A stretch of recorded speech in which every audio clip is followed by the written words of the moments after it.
I'd like to now introduce you to Sister Nirmala Nazareth. She's the Superior General of the Apostolic Carmel, and she's known all the world over as the dynamic president of the Conference of Religious in India. She's inspired many by her courage to take risks and move forward with faith and trust in God. And in February 2020, she was elected as Superior General of the Apostolic Carmel congregation. So you're very welcome. Thank you.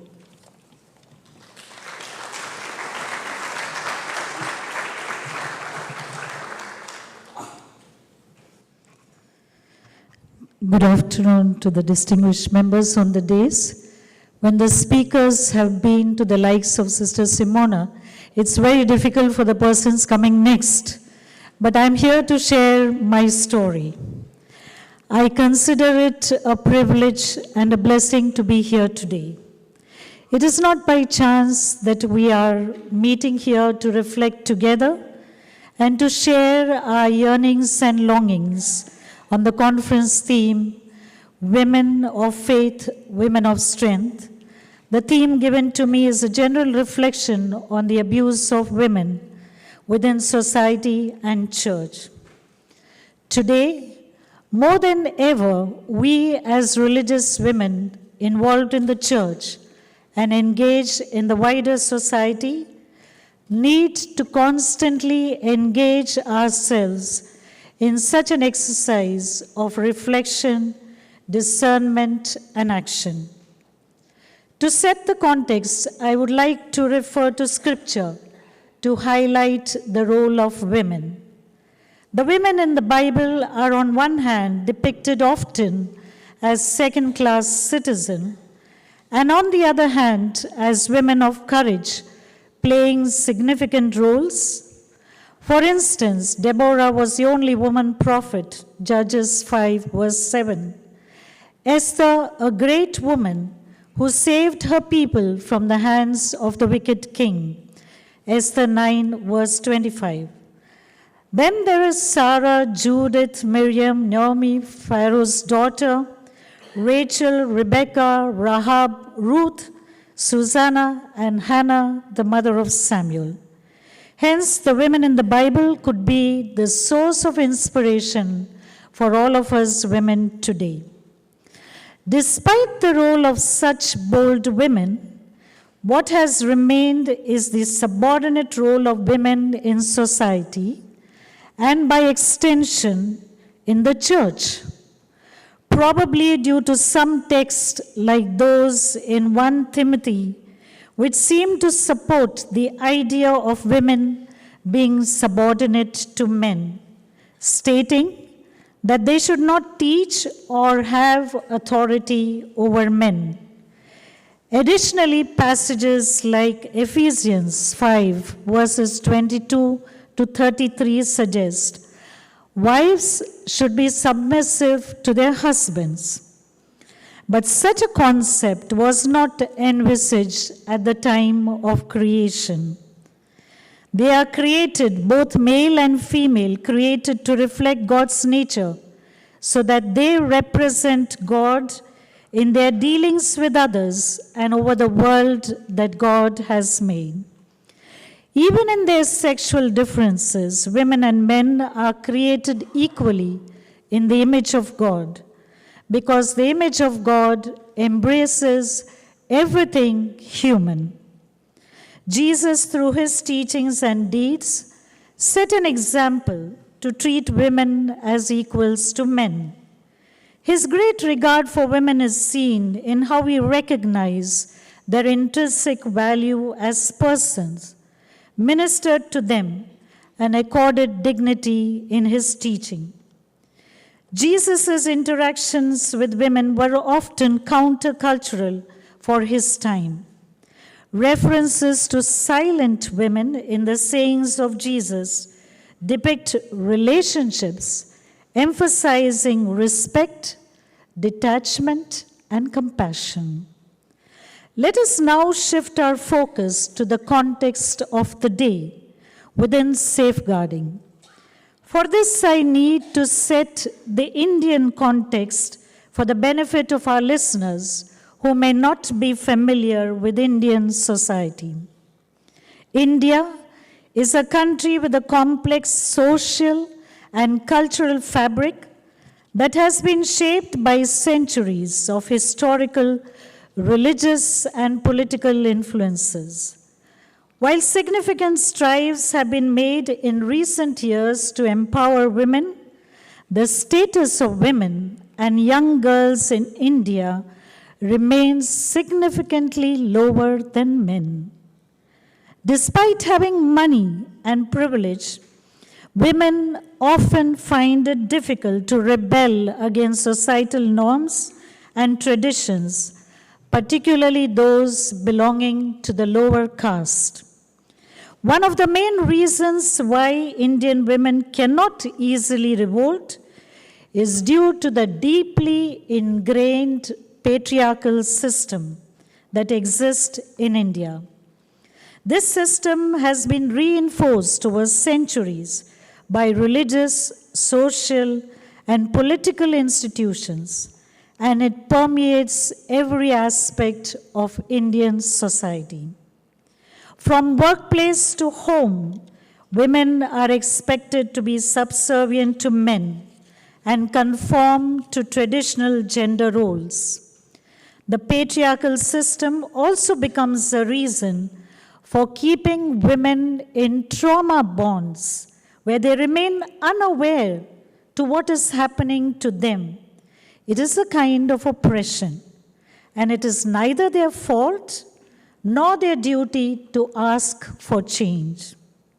The most recent UNICEF report for India, published in 2017, emphasizes that 47% of girls and boys between the ages of 15 and 19 believe that sexual violence is justifiable and excusable.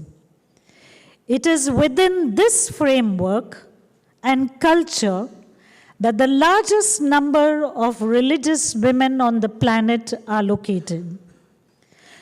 Though I am speaking from the Indian perspective, it would not be an exaggeration to say that a similar situation exists in many other countries. Hence, it is no wonder that we witness in the person of late Pope Francis a great leader who has repeatedly affirmed women's rights and the need for greater equality, even urging women to demand their rights. He has called for respecting women's legitimate claims for justice and equality within the church and society, particularly regarding equal opportunities and pay. He has also emphasized the importance of recognizing women's dignity and worth and ending discrimination against them. For instance, in 2019, in his document, Christ is Alive, Pope Francis acknowledged that women have legitimate claims for equality and justice within the church, which he saw as a crucial role for a church that must listen to the young people. He has called for greater leadership roles for women in the church, including voting rights at bishops' meetings and more participation in decision-making processes. I had the privilege of participating in the Synod on Synodality both years and was fortunate to have met him several times during the Synod. By allowing women to vote during the Synod, the Pope walked the talk. And not long before making his way to heaven, he appointed Sister Raffaella Petrini as the first woman governor of the Vatican City-State. And before that, on the 6th of January, 2025, he appointed our dear Sister Simona Brambilla as the prefect of the dicastery for consecrated life and societies of apostolic life, making her the first woman to head a dicastery of the Roman Curia. While the Pope was active, putting in order the imbalance in recognizing women, The rest of the church, as it stands, is still in slow motion. The voices of religious are not heard in most instances, but especially when it comes to cases or forms of abuse. In this context, the question that arises is, why is there a deafening silence, and why does rarely anyone stand up to support the voices of women who have been victims? No sooner than I was invited to the leadership role as the president of the women's section and the national president of the Conference of Religious India in 2021, I tried to answer the question of this so-called deafening silence. During that time, there was a big case of the bishop having allegedly abused a nun sexually. It was all over in the media, mostly defending the bishop and condemning the nun. I wrote a simple letter to the then president of the Catholic Bishops' Conference of India, raising the issue. I quote a small portion of that letter written in January 2022. The issue here is not that most religious women are completely taken aback with a totally unexpected verdict against the sister, but a section of the clergy and people have been celebrating the verdict as victory for the church. Right from the beginning of the case, the victim sister and her companions were subjected to all kinds of innuendos and insults. Hardly any church authorities supported them. How come a bishop who is accused of raping is part of the church and the victim along with her supporters are not? In our opinion, this is shameful. As women religious, we express our solidarity with the victim survivor and her companion who have walked with the victim with a lot of courage, dignity, and determination in their fight for justice, quote, unquote. Little did I know the backlash I would receive and make people, including some women religious, raise their eyebrows at me. Not surprisingly, I also received a few nasty letters from some women and men religious. This is the culture we are talking about. The assumption being, how dare a woman, even if she is the president of the Conference of Religious of India, raise her voice and question the male hierarchy? I must, however, hasten to add that a lot of other religious men and women encouraged and supported me. I must confess that the backlash did shudder me initially, but I was able to stand up again fairly quickly. And I'm happy to state, by God's grace, I have neither looked back nor slowed down in my efforts since. From this rich, albeit somewhat scary personal experience, I will move on to the general experiences of the women religious in India. Let me begin this part by referring to a study commissioned by the Conference of Religious India in 2018, which was later published as a small book titled, It is High Time. There is also an interesting story behind its delay in publication, which I will come to in a while. For the first time in the history of the Catholic Church in India, the Conference of Women Religious initiated a study on the life and ministry of women religious. Brother Philip Pinto, the former Superior General of the Christian brothers in his foreword to the study writes, I quote, "Its high time is the result of breaking the silence by the representatives of over 100,000 Indian women religious who belong to nearly 300 congregations and who are involved in educational, health services, legal help, community development projects, animating media for communication, interreligious movements, and so on. They are a big force for good in India, and especially the church. They have now had the courage to speak the truth about their situation in the church publicly, ready to face the consequences and hoping for change." Quote, unquote. The study was carried out by 4 members.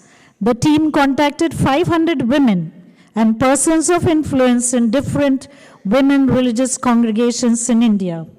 Sister Hazel de Lima, the former Superior General of the Society of the Daughters of the Heart of Mary, who led the 3-member team that put together the results of the study, said during a webinar on 10th July 2024, only 121 replied. A 25% sample is good enough for an exploratory survey.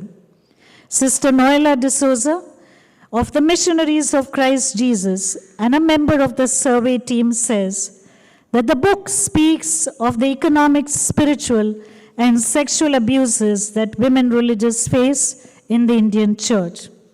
She further stated they were told that the bishops were not too happy about the survey. Later, the executive committee of the women's section seemed plagued by fears and withheld their consent to publish the study.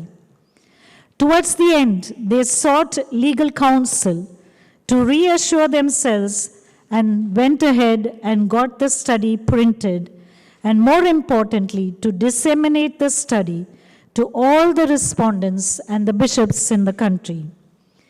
Interestingly, the study was almost silent about clergy sexual abuse, because according to the study, the respondents were largely major superiors and not the sisters in the field.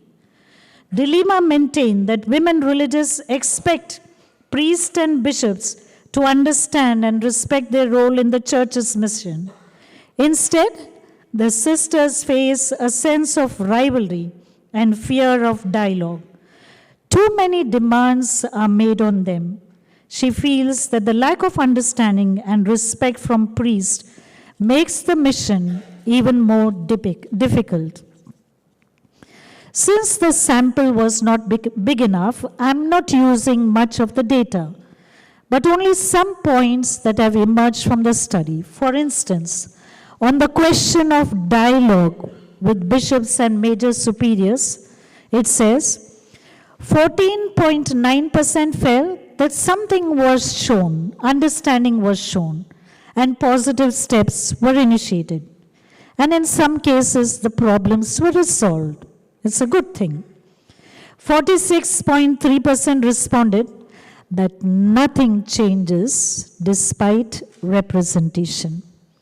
17.9% refused to administer sacraments or celebrate Mass as a way of manifesting negative reaction to the sisters. The bishops tend to be defensive of their priest. They face difficulty with the behavior of priests who retaliate with arrogance towards the sisters. The attitude of superiors within the congregation is that they often side with the clergy. They either try to hush up things or show open support to the accused. The sisters need to be educated about their rights and duties and not allow themselves to be subservient. Since I'm speaking more from the Indian perspective, I needed to quote the said study. It's high time. But I must hasten to add, as I mentioned, this is not just about India. In my interaction with sisters from other Asian countries and some countries in Africa, where the sisters of my congregation work, the situation is not any different. For instance, I was on the panel at the Catholic Sisters Convening Zambia, organized by the Hilton Foundation in May 2024, where I heard similar stories. Last month, during the Union of International Superiors General Conference here in Rome, particularly about the relationship between religious with the bishops was reported to be also tense. Again, during the breaks in the Synod Hall, some lay women spoke to me about their bad experience with the clergy. And yet, in most cases, there is a disturbing silence on such issues. Interestingly, though, same sisters are ready to fight against systems and governments and prepared to die. But when it comes to their self-care within the church circles, they shy away and go into complete silence as fear grips them to step back. What then, my dear friends, is our deeper invitation? I recall a quote that has impacted my life quite a bit by Neil Walsh, an author of 20 books on spirituality, but especially in his trilogy, Conversations with God, he writes, "Yearning for a new way will not produce it. Only ending the old way can do that. You cannot hold on to the new, to the old, all the while declaring that you want something new. The old will defy the new. The old will deny the new. The old will decry the new. You must make room for it." Addressing the issue of abuse in the church and society is certainly a gigantic task, and one wonders, where should we begin? The old ways have failed, and they need to give way to the new. This seminar is certainly a good beginning, though I hope that the initiative does not end here or remain just an academic exercise.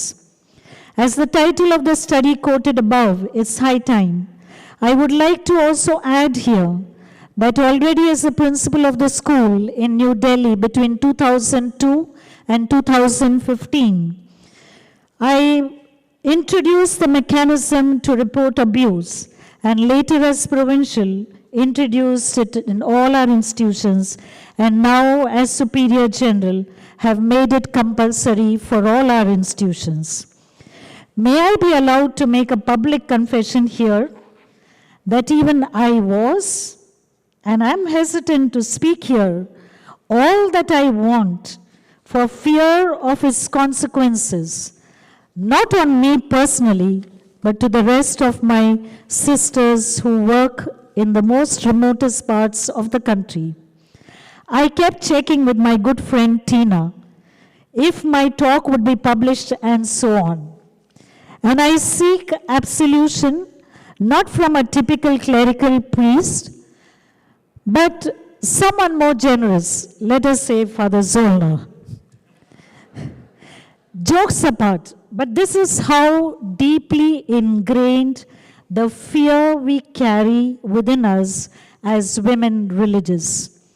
We need to, however, take the risk if we are truly to live authentic religious life, responding to the Jesus of the gospel who preached love, compassion, and life in its fullness. We need to change the way we see and do things and come out of the old to embrace the new, as Neil Walsh reminds us. As president, I felt the need to create a space for my fellow sisters to have a platform where they can express, feel listened to, and accompanied. And I'm happy to share with you that we now have a grievance redressal cell in 2022. Before December 2022, a team of experts, priests, sisters, lay people, worked together for several months to draft this document, which details policy, purpose, process, and guidelines for the cell. At the time of the launch, a 7-member team was constituted. 1 priest, 3 religious sisters, 2 lay women, and 1 religious brother. And I have my dear friend here, Sister Teresa from the JMJ congregation, who was part of my executive. The GRC conducts workshops and training sessions to raise awareness about issues such as sexual harassment, child protection, and legal rights. And I am grateful at this juncture to express my gratitude to Monsieur Arkan, I see Frank there, for walking this journey with me. The vision of this cell is to create a more harmonious and just religious environment by addressing systemic issues, fostering healing, and ensuring that all members feel valued and supported. In order to have a wider reach and make it effective, we have the ongoing training sessions, and I'm happy to share that more than 1,100 sisters have been trained. As you know, India is a very vast country, and we need to go to the grassroots. And it is continuing, the training continues. The Conference of Women Religious India is about to launch a study as a curriculum at the Institute Materday on safeguarding. And I'm grateful to Father Hans Zollner for walking with me to initiate this curriculum for women religious. I'm also grateful to Hilton Foundation for their unwavering support. Despite this initiative, there are few sisters coming forward to speak, simply because I believe the fear, shame, and victim shaming associated with such reporting. The invitation to be the keynote speaker at this conference on safeguarding, for which I am grateful, convinces me to push such initiatives further with greater faith. At the end, may I suggest 6 points for further reflection. 1, training in processes and procedures of safeguarding must evolve further to make it all embracing. 2, every region must set up a grievance cell, as one at the national level is not enough. 3, power balance. Following the recommendation from the document on synodality, participation of women in formation of clergy and various commissions and forums need to be pushed forward with determination. 4, congregations must ensure safeguarding policies right from the early stages of formation. 5, dialogue and reconciliation with bishops and religious should not remain haphazard, but a matter of policy. And 6, encouraged by the words of our Holy Father, Pope Leo XIV, we need to develop means to fight the negative influence of artificial intelligence, as it carries huge potential for abuse, especially with vulnerable women in church and society. As I conclude, on this journey of faith, there is no one size that fits all. It's an invitation to walk with each other, to listen to each other, and to accept our vulnerabilities. Today, to be able to respond to the signs of times, it would be difficult to move alone, and we need to work together in collaboration for issues of peace and justice. While data and public attention are increasing, significant cultural and structural barriers remain. Effective safeguarding, not only policy changes, but also a transformation of attitudes, greater transparency, and empowerment of women at all levels of society and religious life. Conferences such as these are positive signs to encourage, support, and let women know that they are not alone. And if it doesn't begin now, then when? Thank you.